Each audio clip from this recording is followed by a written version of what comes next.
Translation is the process by which a gene written in mRNA is translated by the ribosome into a protein. This takes place where the ribosomes are in the cytosol or in the rough endoplasmic reticulum, depending on where the protein is ultimately destined to go. In any case, the ribosome first assembles at what's called the start codon, which is the codon that I keep using, AUG, that gives us methionine. It's also called the start codon. So the ribosome assembles around the mRNA, and the first tRNA comes and binds to that first codon. So where we have AUG, the anticodon on tRNA will read UAC, and we'll have the methionine, or the first amino acid of this protein sequence. The second tRNA will come in and bind to the second codon, and it will have a complementary anticodon. GCA on the mRNA will give us, CGA on the mRNA will give us GCU on the tRNA, and this will have a second amino acid.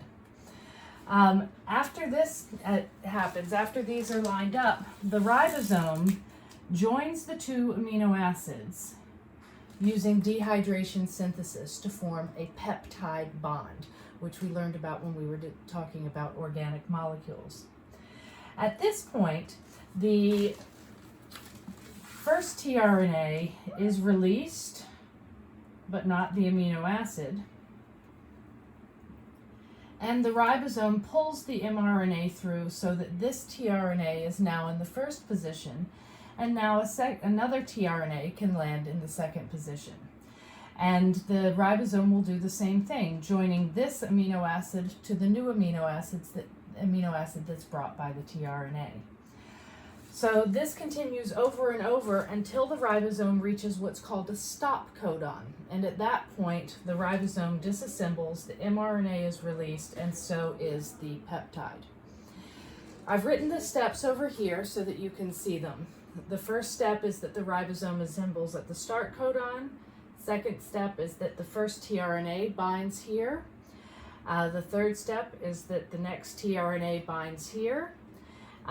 The fourth step is that the ribosome joins the two amino acids.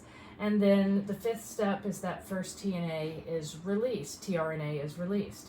And then the ribosome pulls the mRNA along to reveal the next codon, and this continues over and over and over again until the ribosome reaches a stop codon and the whole assembly falls apart, and we have the final protein that is released and ready to be folded or modified and reach its ultimate destination.